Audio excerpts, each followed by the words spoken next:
What is up, Soul Narrative crew? This is Kitty Sneaks coming to you with another interview. And today, in our Soul Narrative story, we have Tim. Tim has a different ability and he joins us here in Connecticut. And Tim has a very special story. Here at the Soul Narrative, as you know, your story matters, your narrative matters. Everything has a meaning, whether you collect sneakers or you collect something that you're fond of and that brings you nostalgia or gives you a good feeling or has made you the person who you are today.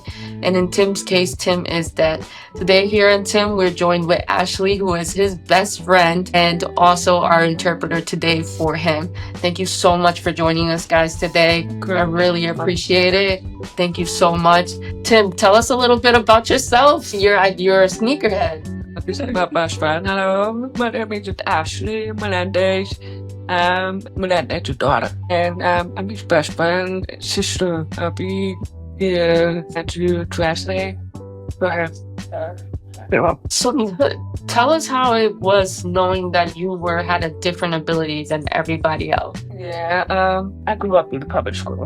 And it was really go to the deaf school before I really learned how to socialize with people in Main Street. He was very talented as a part of the communication. Until when he was like in late fifth grade or sixth grade, he went to the deaf school so they can learn more about the deaf culture, language, and be part of the community.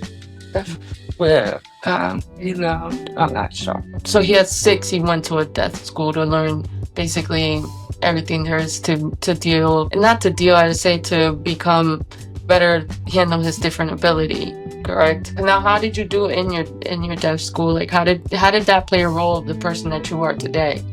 It's very talented. It's not very easy to see find a job because of the communication barriers. They were concerned for his safety and how he's able to respond and speak because you can't hear, he can speak, but he has skills. He's wonderful, he's talented, and he's very good at seeing things, visualize. But doesn't mean that he'll never stop looking in what he wanted to pursue. Just gotta keep on going and try to educate people in the community to learn more about the deaf culture and their language, communication, all that. Can work together. I'm trying my best. I'm not gonna give up on my dream, my passion, something that I love to do. That's so awesome. Now, how did your passion for sneakers come about? What age? What was that particular sneaker that was like, ooh, like, and it opened up, like I say in my case, Pandora's box and started a collection? He's a huge fan of sneakers. He loves Michael Jordan. He loves Nike sneakers. He has a shoe collection of Jordans. And he saw your YouTube. He said, "Wow, that's pretty good. They got really awesome sneakers out there." So do you strictly just collect Jordans? No. What is your favorite silhouette? Yeah, Jordan 13. So the 13 model is your favorite. What's your second? 13. 13 to 13. Yeah. Okay. 11 and 12. I love the 11s. I love the 11s and the 12s. I love the taxis, the flu games that came out. I love the variation. And you have a variation of the taxis, which next month the French Blues are dropping, as you know, with that variation. That is exciting. Now, how many pairs do you think you have in your collection that you've immersed, and how long has it taken you to immense this collection? You've had it for 7 years now. Wow. What made you get into what made you want to start 7 years ago? I know that, growing up, we didn't have the money to get sneakers. And so now when I was maybe in 2015, mind you, I was already an adult, I started amensing my collection. What made you start amensing your collection? Yeah, back in the day, that had a really reasonable price that they could so for the sneakers. Well, now I gotta admit that I'm very tempted to buy sneakers whenever it drops. And online or at the store, you'd be like, no, I don't know if I want to leave. But I got to buy them. I put that in my card there. That's me. That's me. That's me. You know, the price is that, wow, you know, back in the day, it was a bit different than today. It's like only one time thing, but you'll never be able to see these sneakers again till like 2, 3, 4 years. Yeah, usually like 5, 6 years. Like the Yeah. Ferraris. The Ferraris are dropping this Saturday. We haven't seen them since 2014. And here we are in 2025 when they're dropping almost 10 years later. Yeah, because it's limited. And the shattered boxes that are coming out in August, the last drop was in 2015, and here we are 10 years later, Nike redropping them. What do you think, what do you feel about the culture of sneakers today? Do you think that, you know, it is dying, or do you think that just it's starting? It's a new generation of people starting to collect. What do you feel is attracting sneakers to become collectors, especially of Jordans, Dunks, Adidas, whatever various brands that are out there? You say that originally with the made sneakers, these, you know, the designs were made, well, but it was made.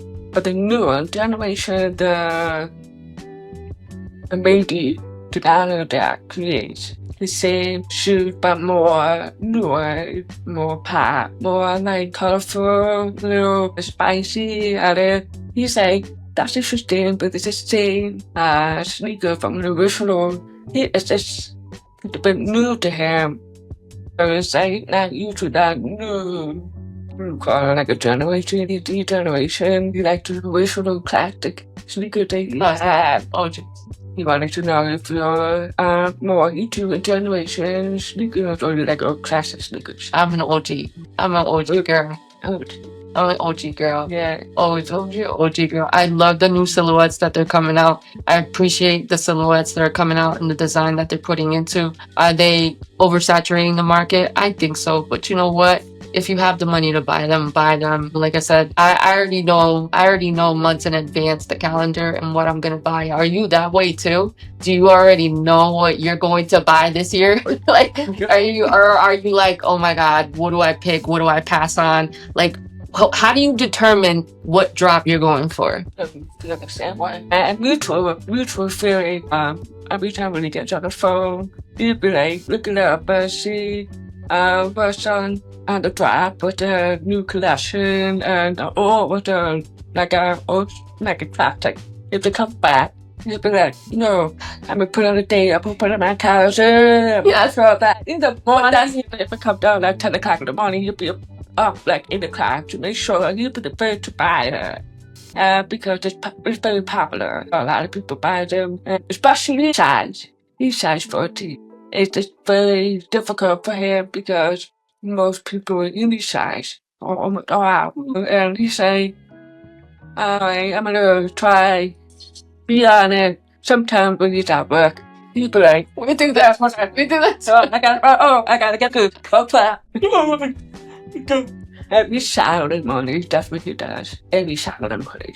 Is there any particular sneaker in your collection that speaks to your personal growth as having this different ability? Is there a sneaker that speaks out to you that says, you know, this silhouette is who defines me? Like, say for instance, I have the phone Paz and Tekkens, and that speaks to my love of video games when I was a child. There's certain sneakers in my collection that speak to my childhood and who I am as a basketball player and softball player of my days. What speaks to you in your collection that's nostalgic, that makes you think back when you were a kid, like of a moment?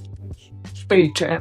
Space Jam. But the reason that he watched when he was a kid and you saw LeBron James, right? Michael Jordan, I'm sorry, Michael Jordan, he saw the shoes. That was the reason. He's like, I want to wear that. Roller 13, Roller 13. That's how I fell in love with that sneakers. And then he started playing games that relates to sneakers, like basketball game. And he continues to inspire more and temptation continue to buy more sneakers. So the video games are making him buy more sneakers. Yeah. Especially, I know Fortnite now creates silhouettes and you have to buy them for like 1,000 V-Bucks or whatever it is. I remember last month in May, they dropped the brick by bricks on Fortnite for 1,000 V-Bucks. So if you did miss on the drop and you play Fortnite, at least you have a little bit of satisfaction that you do own it on the Fortnite. How do you feel about that technology that they're able to bring the silhouettes into a live game? And do you think that's a smart marketing idea for them? You feel like satisfied. You feel like that you're one of them. You feel like, hey, Michael Jordan, guess what I have? I got that too now. That kind of thing, like, for that. Josh, Josh Willie was a former NBA player. He is Hispanic, Josh. You wanted to meet him. So when he got the Michael Jordan shoes, he said, it's the opportunity. You wanted to meet Josh. I was like, hey, guess what I'm wearing? So that continue inspire him and hope to make his favorite NBA basketball player and continue to buy whatever dropped the same person. So he feels like so he could feel like he's part of an NBA player. He used to play basketball for the American School for the Deaf. That's awesome. Center. He played a center. He played for the center. Power forward. He could play, and he loved basketball. He made 1,000 points at the school. 1,000 points? Yeah, 1,000 points, and everybody was roaring for him. He was popular at the time at the high school. And then when he had an interview with the news and the reporter, they gave him a newspaper report to talk about his basketball experience and his passion in basketball. And he felt that was the moment of similarly as the NBA players that are doing what they're doing right now, succeed in the team and as a team player. And that's how it feels like that he's one of them as well. That is awesome. So even with the diversity that he faced as a child and his different ability, he still found his passion for basketball and he embraced it and he took basically power over it and he made something that he loved so beautiful that now just trickles down to the level of sneakers. So we're just the same theory as that he's capable of doing other things. Like he plays basketball, everybody loves him, everybody knows his name, and he realizes that there's a lot of opportunities that he can achieve. Not just one thing that he always wanted to play basketball, wanted to be an NBA player, his dream, but there's more that he can do. And so like he wanted to continue to look for more challenges. Like he's able to do things like what other people can do. For instance, motorcycle. He rides a motorcycle, he has a motorcycle license, and he has a sport bike. He's really good. He's really good. I love motorcycles. I got on there with him. Wow. And after I got shot. But then he's like, it's not like his sneakers gives him like more motivation. He do.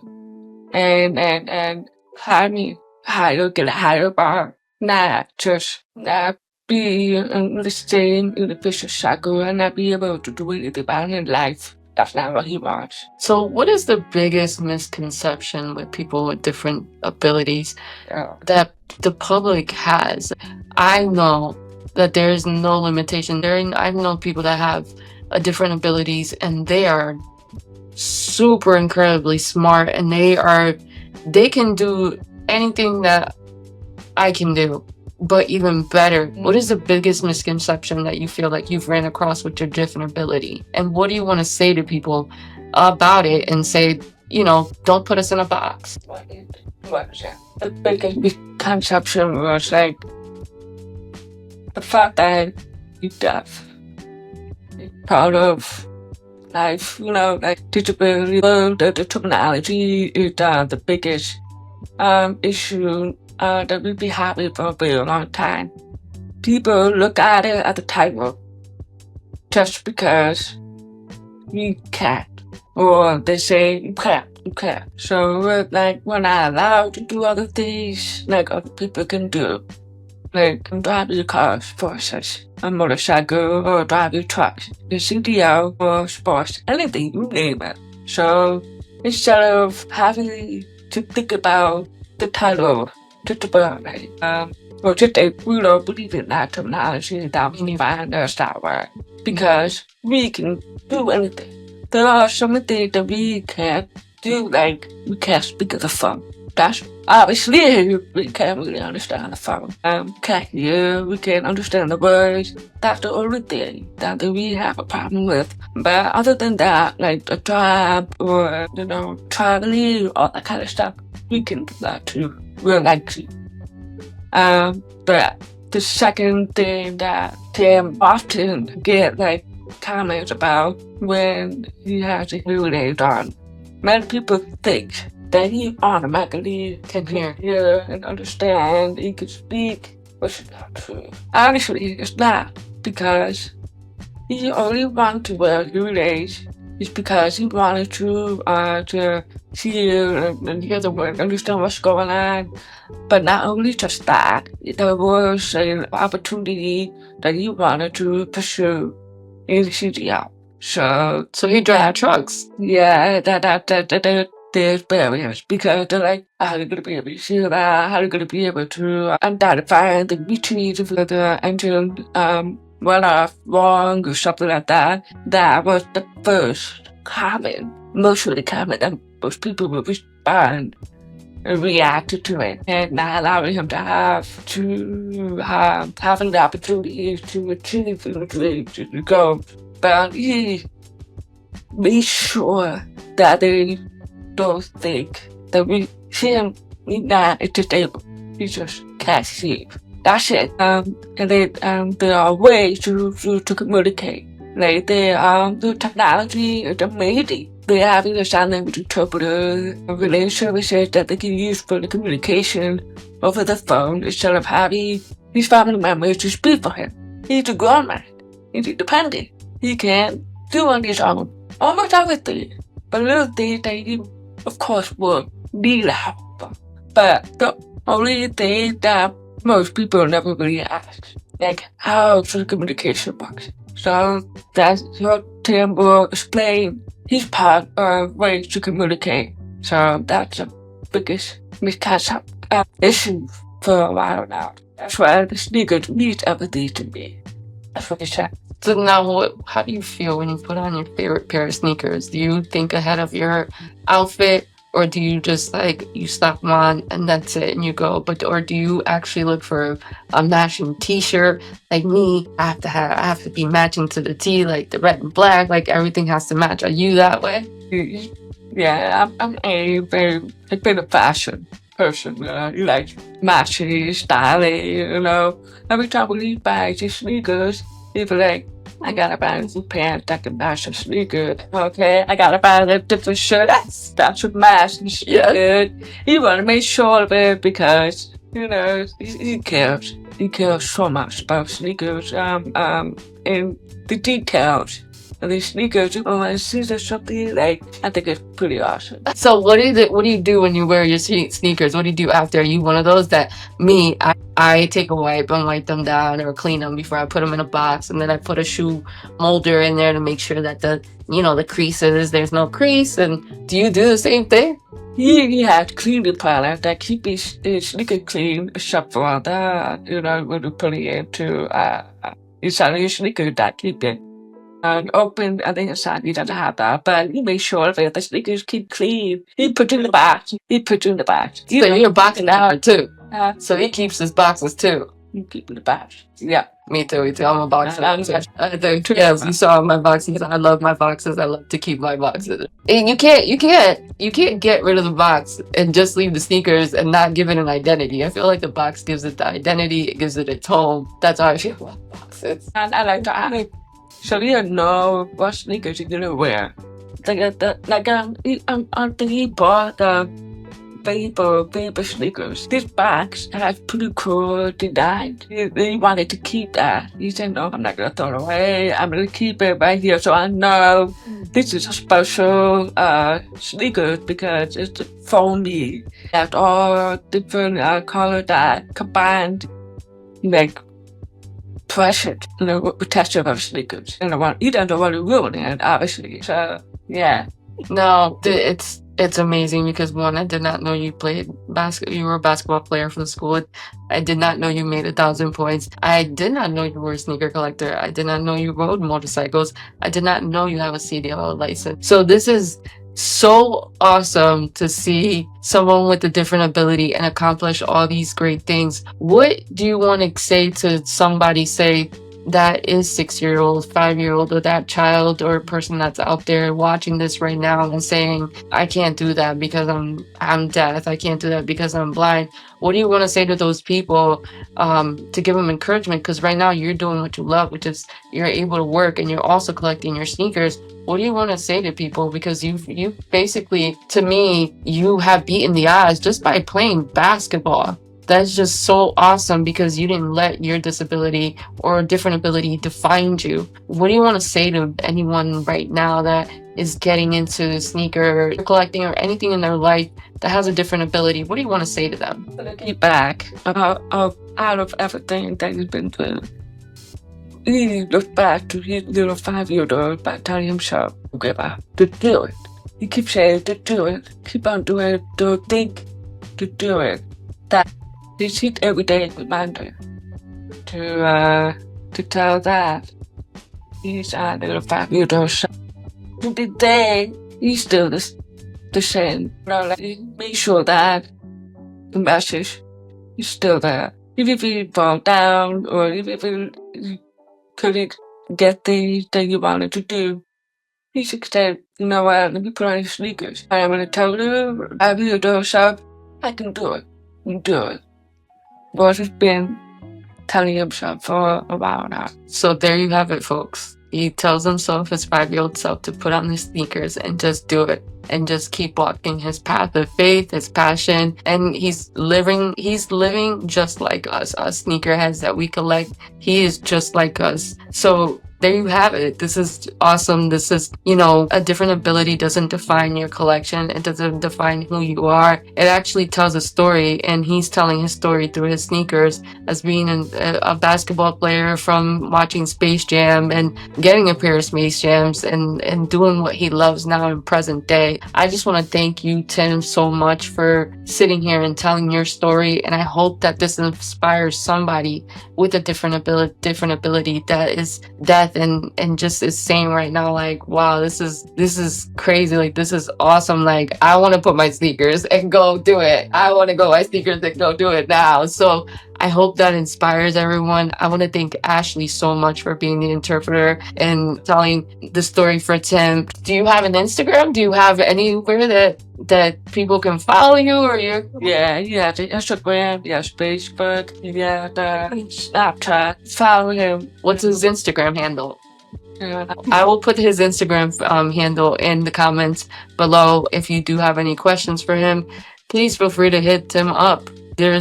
He's just like one of us sneakerheads, and he's a human being. Has defied the odds in my book, and I'm just so grateful and humbled to have you sitting here and giving me this opportunity to interview you.